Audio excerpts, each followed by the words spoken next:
porque vamos a hablar de una de las cosas, una de las adicciones, una de las costumbres que más vidas se cobran a lo largo del año en todo el planeta. Vamos a hablar del tabaquismo. ¿Por qué? Porque va a ser el Día Mundial contra el Tabaquismo.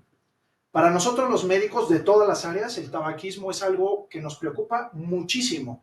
¿Por qué? Y les voy a dar algunas cifras, algunos datos duros muy importantes. Cifras oficiales de la Organización Mundial de la Salud hablan de 8 millones de muertos anualmente por consumir cigarrillos. 8 millones. Esos 8 millones mueren principalmente de 3 causas. Número 1, de enfermedades cardiovasculares. Número 2, de enfermedades cerebrovasculares. Y número 3, de cáncer en todos sus órganos. Estas son las 3 causas que más personas matan a lo largo del mundo y desgraciadamente el motivo principal podría ser evitable. Es decir, el tabaco se ha convertido hoy por hoy en la primera causa evitable de muerte en el planeta. Y esto no es un tema menor.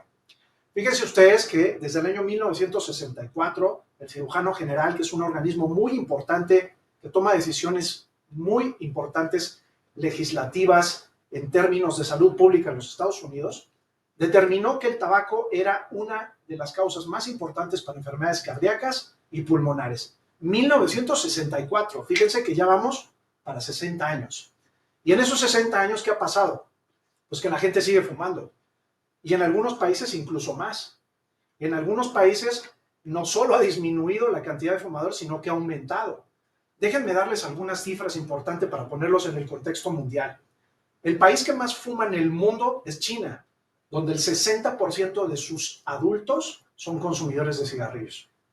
Indonesia tiene más o menos las mismas cifras. 6 de cada 10 personas adultas fuman en ese país.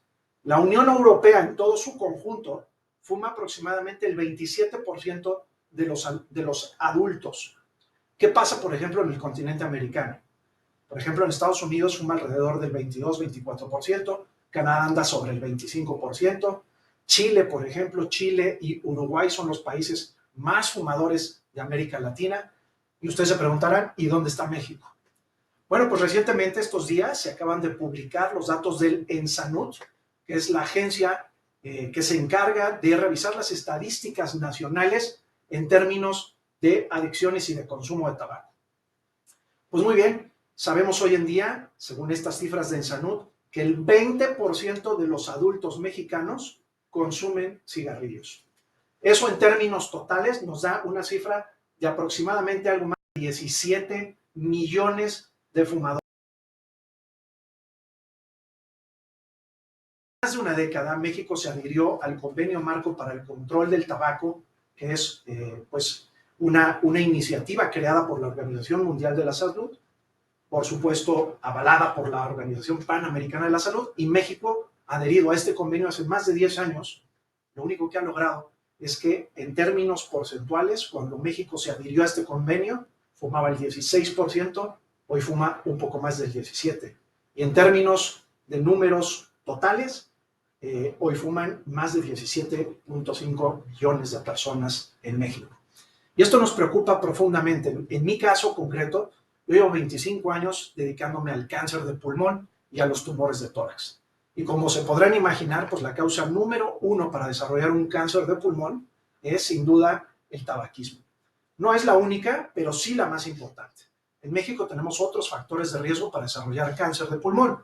Por ejemplo, la contaminación ambiental, por ejemplo, las emisiones volcánicas, por ejemplo, los mantos acuíferos que tienen radón. El radón es un producto de la degradación del titanio que puede contaminar los mantos acuíferos.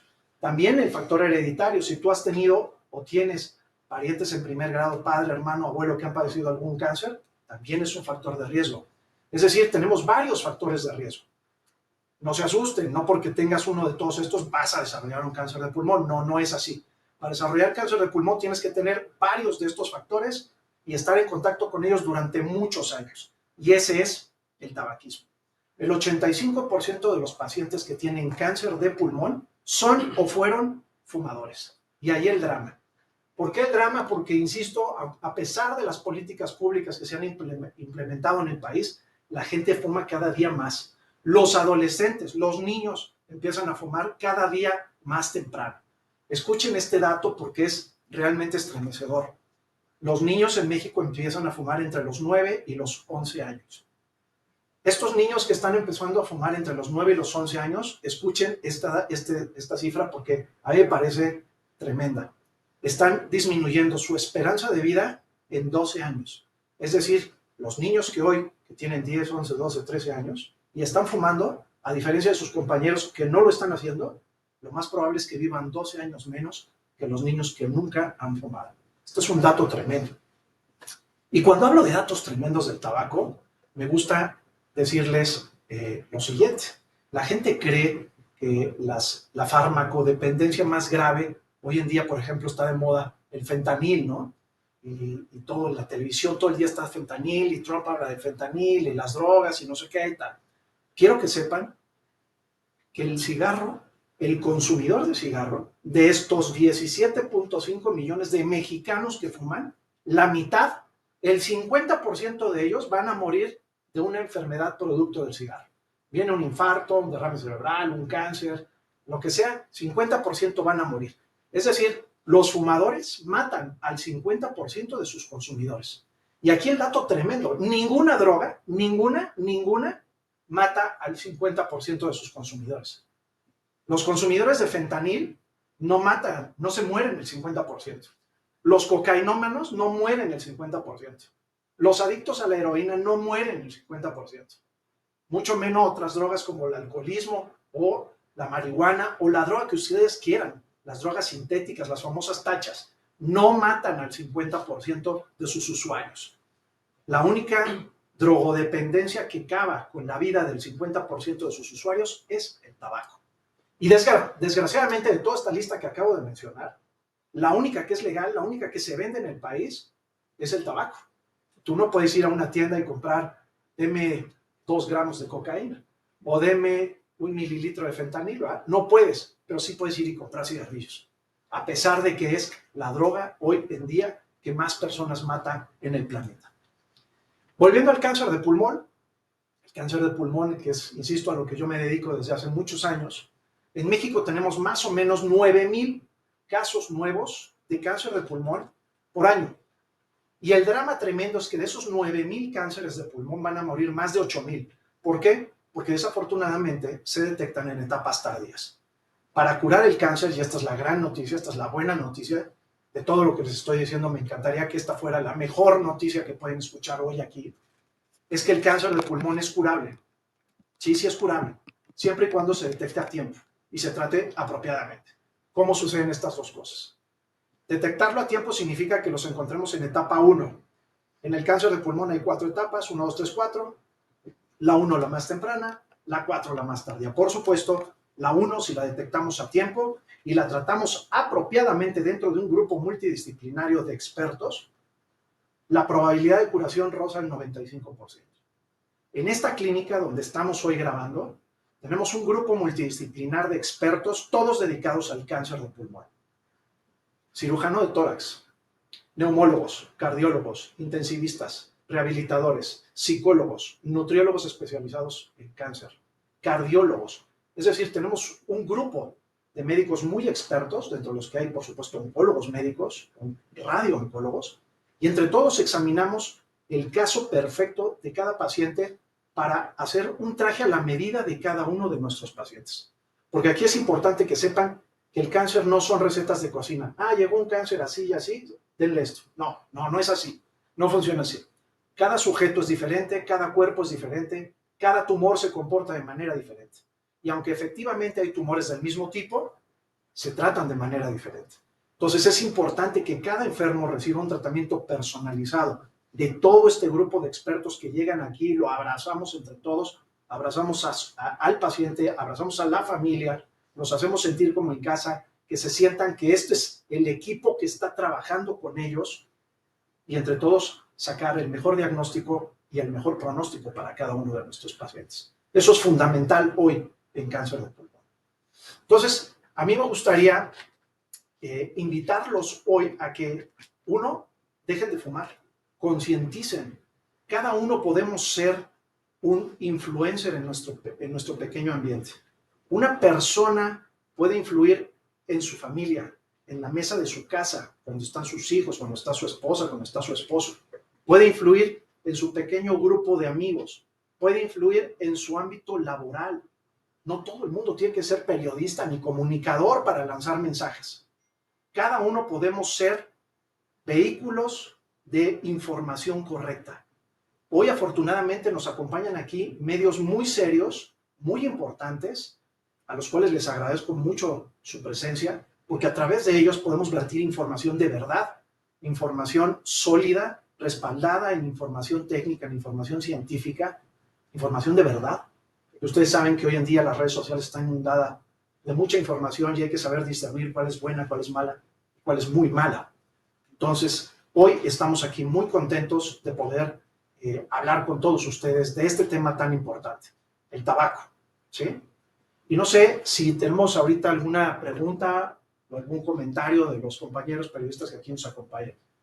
Estoy abierto a sus preguntas. Pues, ¿cuáles serían las medidas de prevención ante este padecimiento, por ejemplo? Mira, pues desde hace más de una década, como te decía, México firmó el Convenio Marco para el Control del Tabaco de la Organización Mundial de la Salud y se implementaron muchas medidas que todos conocemos, como por ejemplo el etiquetado de las cajetillas que traen pictogramas con fotos espantosas, con leyendas que dicen fumar mata, fumar causa cáncer, fumar da infartos, por ejemplo.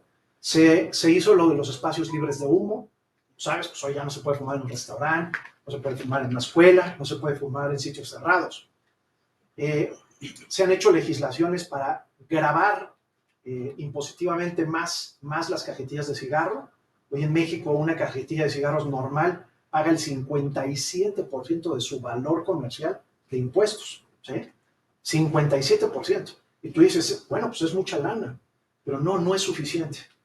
Hicimos un estudio para la revista Forbes, donde estudiamos cuánto se recaudaba de impuestos IEPS a través de ese 57%, y con ese dinero cuánto se alcanzaba a pagar de la factura sanitaria que paga el gobierno en temas de cuidados paliativos, incapacidades temporales, permanentes, cirugías, diagnósticos, tratamientos para todas las enfermedades, para EPOC, para cáncer, para infartos, para derrames cerebrales. Y con todo ese dinero que se recopila, ¿qué crees? No se alcanza a pagar ni el 50% de la factura. Entonces, a pesar de que en México se graba el tabaco de manera importante, no alcanza para pagar la factura sanitaria. Yo le quería preguntar de los síntomas de la primera etapa, que usted dice que cuando se detecta en esa primera etapa, la gente se puede salvar. ¿Cuáles son los síntomas en esa primera etapa? Sobre todo si eres fumadora, que tienes que poner atención. No sé, me encanta esa pregunta. Me encanta esa pregunta y la tengo que contestar con una buena y una mala noticia. La mala noticia es que el cáncer de pulmón en etapa 1 no da síntomas. Desafortunadamente, es un tumor que puede pasar desapercibido. ¿Por qué? Porque los pulmones, por ejemplo, el pulmón cuando tú lo tocas, cuando lo estamos operando o tú lo manipulas, no duele. Duele la pleura que forra el pulmón, pero el pulmón no duele. Entonces podemos tener tumores que crecen en la periferia del pulmón y no van a dar ni un síntoma. Dan síntomas hasta cuando ya crecieron demasiado o invadieron un bronquio o invadieron la pleura, entonces ya duelen, entonces ya sangren, entonces ya escupen, entonces ya bajaron de peso, pero entonces ya son etapa 2, 3 o 4. Entonces, ¿cómo hacemos para detectar a la etapa 1? Ahí está el objetivo. Muy bien, pues hoy sabemos que sí hay ya un método de detección oportuna para cáncer de pulmón. Es la tomografía simple de tórax. La tomografía es un método de imagen donde te meten en un aparato y en unos 5 minutos hacen un estudio radiológico completo de tus pulmones. Se ha logrado demostrar que con una tomografía de tórax se disminuye en un 20% la mortalidad por cáncer de pulmón. Entonces, ¿qué sucede en México? En México hay que aplicar esto a políticas públicas. Y las políticas públicas en México, como sabemos, andan con los presupuestos muy raspados, incluso algunos disminuyendo. Y la tomografía de tórax no es precisamente un método barato. Entonces, no se le puede hacer a todo el mundo, como podríamos poner ejemplo a un Papa Nicolau. Un Papa Nicolau se le puede hacer a todas las mujeres mexicanas a partir de que empiecen a tener vida sexual activa ¿Por qué? Porque un Papa Nicolau vale 30 pesos. ¿Sí? O una mamografía para el cáncer de mama. La mamografía también es relativamente barata. La tomografía no es tan barata, entonces no se la podemos hacer a todo el mundo. Y por lo tanto, se ha escogido muy precisamente a la población a la que hay que hacerle una tomografía de tórax, que es a la gente de alto riesgo para desarrollar cáncer. La gente de alto riesgo para desarrollar cáncer son los que cumplen dos criterios, muy fácil de memorizar para la gente que nos escucha. Mayores de 50 años y consumidores de más de 30 paquetes de cigarrillos al año. Si tú que nos estás escuchando, tu papá, tu tío, tu primo, tu compañero de la mesa de al lado de trabajo, tiene más de 50 años y fuma más de 30 paquetes de cigarrillos, a él hay que hacerle una tomografía de tórax. Y ahí entonces detectamos una etapa 1 y más del 95% los vamos a curar. ¿Cómo? Con cirugía robótica. ¿Qué es lo que se ve en la tomografía? En la tomografía podemos ver los tumores desde muy chiquitos. En la tomografía de tórax podemos ver tumores pulmonares tan pequeños como de 3, 4, 5, 6 milímetros. ¿Sí? Y todos los tumores que sean menores de 2 centímetros son curables prácticamente el 100%. Cuando ya miden un poquito más, ya tenemos que pensar no solo en cirugía, a veces tenemos que pensar en quimioterapia, en inmunoterapia o en radioterapia o en todo a la vez en diferentes secuencias. Y de ahí la importancia de que el paciente sea tratado por un grupo multidisciplinario. Yo siempre le digo a la gente, cuando tú vayas con un médico, el gran experto, y te diga que él te va a tratar, que te va a operar, que te va a dar la quimio, que te va a dar la radio, que te va a dar todo, sal corriendo de ahí. Ningún médico hoy puede ser experto en un campo tan vasto, tan amplio en información como es el cáncer de pulmón en este caso. Lo debe tratar una clínica especializada con todos los expertos del área, y eso es lo que hacemos nosotros aquí hace más de 15 años. Una pregunta más. ¿Los vapeadores sí son una alternativa para dejar de fumar o son un riesgo adicional? Qué bueno que tocas ese tema porque el tema de los vapeadores está muy de moda. Todos los medios de comunicación quieren información acerca de los vapeadores. Entonces, yo voy a dividir el tema de los vapeadores en dos. Vapeadores en países donde están regulados, legislados, y una autoridad competente hace cumplir la regulación y la legislación. Y países donde no hay nada de eso, ¿sí? Ejemplos de lo primero, países regulados con autoridad sanitaria competente y una autoridad que haga cumplir esa regulación. Ejemplos, Inglaterra, la Unión Europea, Estados Unidos, Canadá, Nueva Zelanda, Japón, algunos de ellos. En todos estos países, y no lo dice José Manuel Mier, lo dice el estudio Cochrane publicado en febrero del año pasado. Cochrane es la base de datos científica más importante de la Tierra. Se publicó que el mejor método para dejar de fumar hoy en día es el cigarro electrónico. Punto. Que se escuche bien. El mejor método para dejar de fumar hoy en día es el cigarro electrónico. En este lado que les acabo de platicar. Mercado regular, mercado vigilado y mercado con un control sanitario apropiado. El mejor método para dejar de fumar. ¿Sale? ¿Muertes en estos países? Ninguna. ¿Enfermedades graves producto del consumo de vapeos en estos países? Ninguna. Al contrario, Suecia el año pasado acaba de publicar sus datos, y Suecia, que fue el primer país que implementó todos estos métodos para dejar de fumar, hoy tiene, hablábamos que México fuma el 20% de los adultos, Suecia fuma el 5% de sus adultos, y ya tiene hoy en día el porcentaje de EPOC y de cáncer de pulmón más bajo de la Unión Europea. ¿Sí? Fantástico. El 30% de los japoneses han migrado del tabaquismo normal a consumo de cigarrillos electrónicos y van en descenso las enfermedades. Nueva Zelanda, 5% también, mismo caso que Suecia, van para abajo. Reino Unido, que fue el líder promotor de estas políticas públicas, cuando lo empezaron a usar hace 15 años, fumaba el 27% de su población adulta, hoy fuma el 16%. Es decir, países con una correcta regulación, autoridad sanitaria competente y una autoridad que haga cumplir la ley, ¿sí? La fórmula es fantástica. Ahora vámonos del otro lado.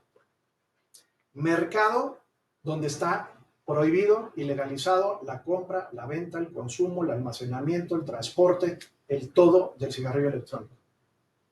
Claro que pasa, pues es como el lejano oeste, es un desastre. ¿Por qué? Porque se está consumiendo productos de dudosa procedencia, que no sabemos cómo están hechos, los líquidos pasaron o no por un filtro sanitario, hubo una autoridad competente que los revisó, no, COFEPRIS no está revisando eso, porque no están regulados, si estuvieran regulados, COFEPRIS los revisaría, y al no haber nada de eso, no hay una autoridad que haga cumplir una ley que no existe, y por lo tanto, los cigarros se están vendiendo indiscriminadamente, de dudosa procedencia, a menores de edad, por ejemplo. Y eso es algo que nos preocupa muchísimo. En los países de este lado, donde todo está bien hecho, evidentemente no le venden cigarrillos electrónicos a menores de edad. En México, ustedes caminan por las calles y hay vendedores ambulantes en los semáforos, afuera de los restaurantes, máquinas expendedoras de cigarrillos electrónicos, vendiéndolos bajo un régimen de prohibición. No sé cómo lo hacen. Ahí sí, en temas legales no me puedo meter, pero se están vendiendo. Cifras de Ensanut, de las que les acabo de hablar hace rato para el cigarrillo, datan ya en 3 millones de consumidores de cigarrillos electrónicos en México. Estos 3 millones de personas que están consumiendo cigarrillos electrónicos los están comprando diario. En algún lugar los encuentran. ¿Pasaron filtro sanitario? ¿Quién sabe? ¿Tienen un órgano regulador que los haya testeado? No, COFEPRIS no está capacitado aún para eso. Si tienen suerte, a lo mejor los están trayendo importados de Estados Unidos y a lo mejor pasaron la FDA. Bueno, qué bueno. O los traen europeos de contrabando y traen un CE.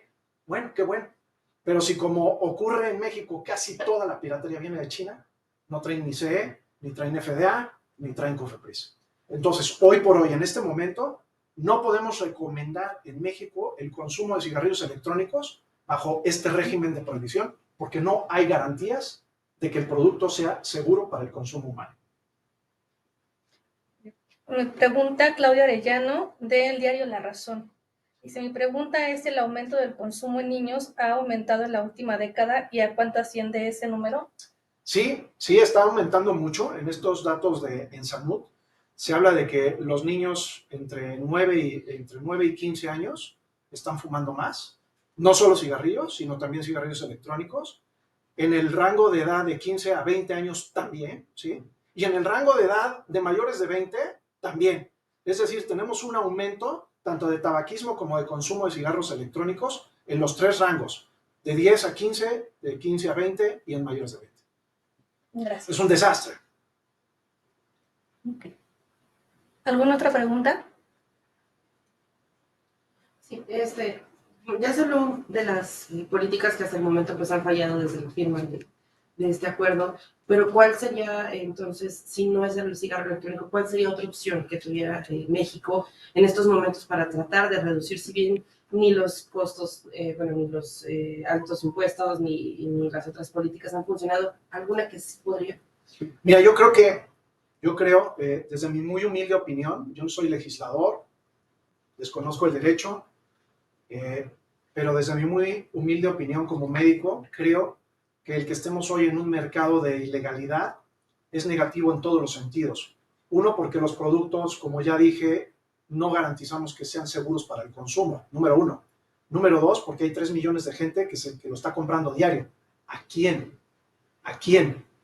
Al mercado ilegal, al mercado informal. Ese mercado informal, ¿quiénes son? ¿De dónde lo traen? Si estuviéramos regulados todos esos productos, se venderían en tiendas. Esas tiendas pagarían impuestos.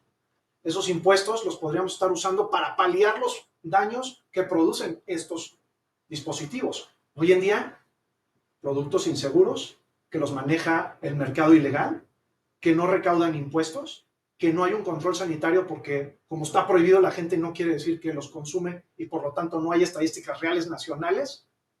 Cuando tengamos enfermos de esto, no nos van a decir la verdad si fuman, vapean o las dos cosas, ni cuánto. No nos van a decir la verdad por miedo a la represalia. Entonces, en este momento estamos en el peor de los escenarios. Mi opinión sería que hay que hacer varias cosas. Uno, educar a los médicos. Solamente los médicos que nos dedicamos a esta área, algunos cardiólogos, algunos neumólogos, algunos cirujanos de tórax, algunos oncólogos, sabemos de cigarrillos electrónicos, sabemos bien de tabaquismo. El grueso de la masa médica mexicana no tiene ni idea de lo que es tabaco. O sea, tú pregúntale a un ginecólogo, no tiene ni idea, a un ortopedista no tiene ni idea, a un neurocirujano no tiene ni idea. Entonces, hay que educar desde las facultades de medicina a todos los estudiantes para que aprendan de tabaquismo, porque este es un problema de salud pública. Así como sabemos todos los médicos algo de diabetes, algo de hipertensión, algo de ginecología, todos los médicos deberíamos de saber algo de tabaquismo, y no sucede. Entonces, número 1, educar a la masa médica de verdad. Número 2, educar a nuestra población civil, educar a los niños desde pequeños, a los padres de familia, a las asociaciones de padres de familia, a los maestros de las escuelas, que enseñen a los niños desde pequeños, adviertan de los riesgos que el consumo de esto implica. Y por supuesto, lo que ya le toca a los legisladores es regular. No puede ser que les acabe yo de contar que la única sustancia que mata al 50% de sus usuarios, que es el tabaco, sea legal. Insisto, la coca, el fentanil, la marihuana, la heroína, no matan al 50% de sus usuarios. El tabaco sí, y es legal.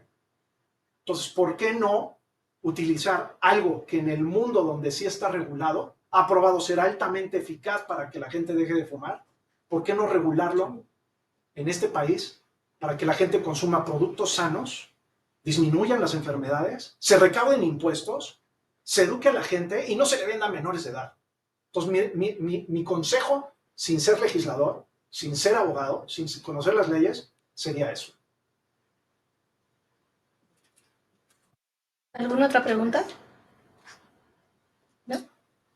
¿Alguna pregunta aquí por el streaming? Paco, Clau, Giovanna. Y dentro de todo este mensaje que siento que es un poco tremendista, ¿no? Siempre a mí me gusta hablar de cosas positivas y de cerrar con un mensaje positivo para el público. Y el mensaje positivo es que, número 1, el cáncer de pulmón tiene que tener muchos factores de riesgo que se conjunten en una sola persona. Recuerden que si solo tienes uno de todos los factores de riesgo que yo acabo de decir, lo más probable es que nunca tengas un cáncer. Y número 2, que si alguna vez desarrollas un cáncer, si lo detectas en etapa 1, ven con nosotros, te vamos a atender muy bien y vas a tener un porcentaje de curación arriba del 95%. Somos el primer centro de México que operó con cirugía robótica desde el año 2017. Fuimos el primer centro que hizo resecciones pulmonares por mínima invasión. El primer pulmón que se extrajo por un agujerito lo hicimos nosotros. El primer lobectomía, que es otra cirugía de pulmón que se hizo en México, lo hicimos nosotros. Entonces, estamos a la vanguardia, nos estamos renovando cada día. Vengo hoy aterrizando de probar robots y plataformas robóticas nuevas para tratar el cáncer de pulmón. Entonces, créanme que en este lugar estamos a la vanguardia, somos un grupo abocado, vocacionalmente entregados a nuestra profesión, y sin duda, al que venga, lo vamos a ayudar. Aquí. Otra pregunta de Omar Gutiérrez de N+. ¿Cuáles son los posibles riesgos que enfrenta un consumidor de vapeo, tomando en cuenta que todo viene de un mercado ilegal?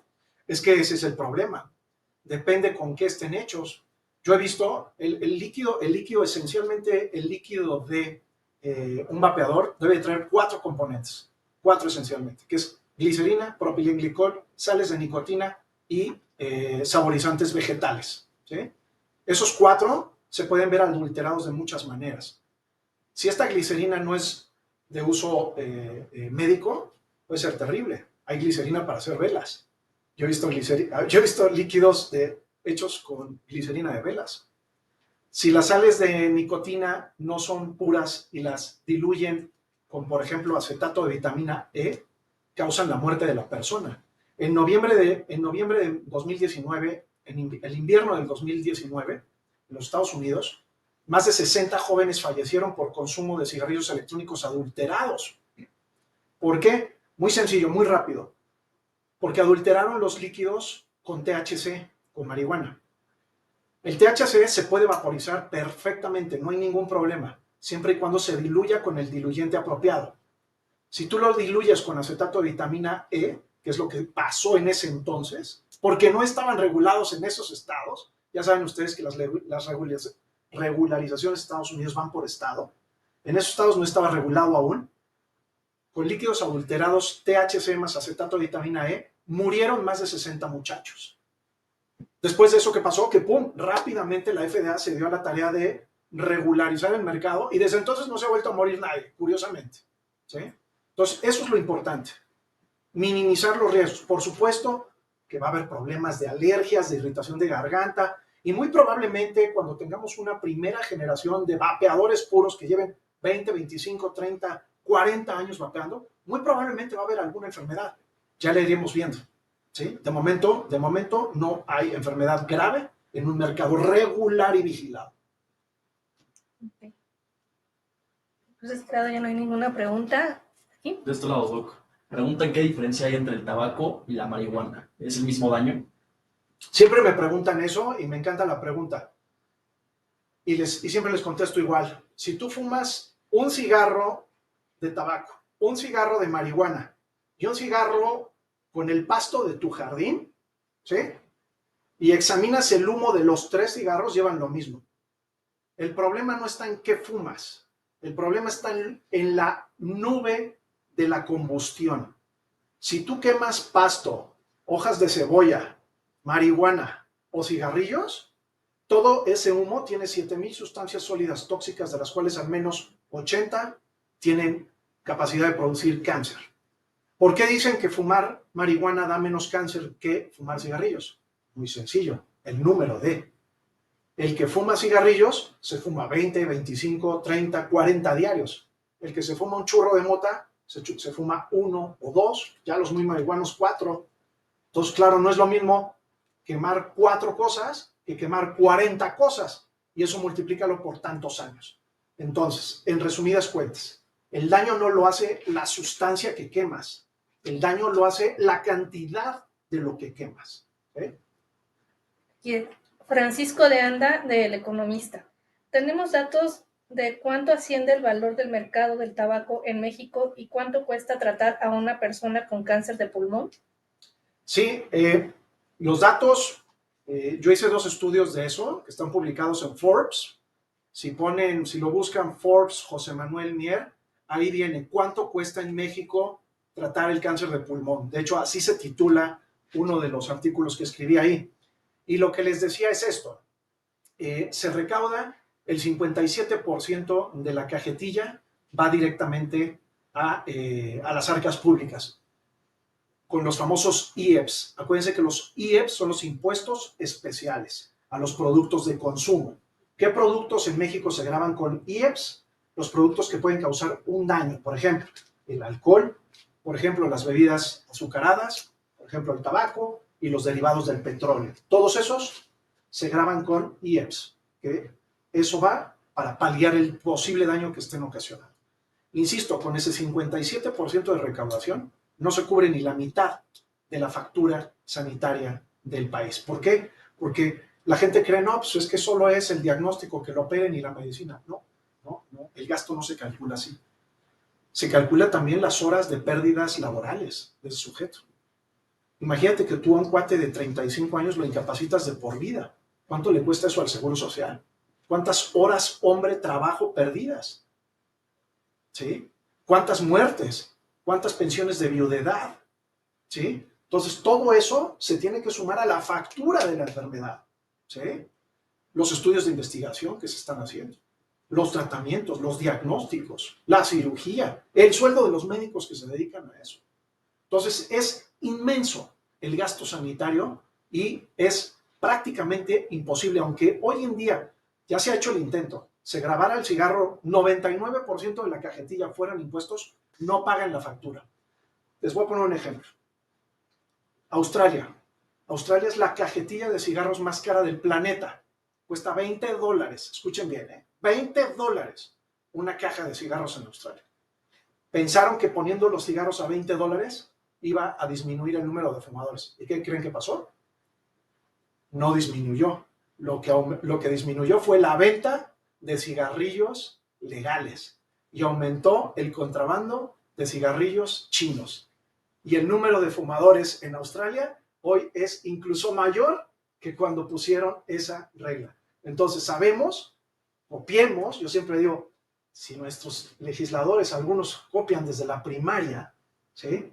¿Por qué no copian cosas buenas que se hayan hecho en otros lugares, ¿no? Que copien políticas públicas de países reconocidos mundialmente en términos de salud pública. El Royal College of Physicians de Inglaterra engloba a 50,000 profesionales de la salud y es una institución que tiene 500 años de fundación. Esa institución recomienda el cigarro electrónico para dejar de fumar. ¿Ustedes creen que el sistema público británico está envenenando a sus usuarios? ¿De veras alguien puede creer eso? Yo no me lo creo. Después de que hicieron sus estudios, dijeron, esto es lo mejor, vamos a dárselos. ¿Sí? FDA, ¿creen que FDA es un órgano que engaña a sus consumidores? Pues no. Y FDA tiene regulados muchos cigarrillos electrónicos, muchos dispositivos de tabaco calentado que se venden ilegalmente. Entonces, lo que hay que hacer es legislar, poner las cosas como deben de ser, bien vigiladas, bien reguladas, líquidos sanos y un mercado controlado. Ok. Y por último, Gabriela Guzmán, periodista independiente. ¿Es mito o realidad que los fumadores afectan a los no fumadores cuando fuman cerca de ellos? ¿De qué manera? Así es. Excelente pregunta, excelente pregunta. Recordemos la primera cifra que di, 8 millones de muertos según la Organización Mundial de la Salud por enfermedades producto del tabaco. De esos 8 millones, 1.4 eran fumadores pasivos. Gente que nunca fumó. Es decir, gente que convivió con una esposa fumadora, con un esposo fumador, niños que convivieron en el coche cuando su mamá iba fumando, compañeros de la universidad que fumaban con él, fumar en espacios cerrados. Es decir, 1.4 millones de decesos anuales son productos del tabaco pasivo.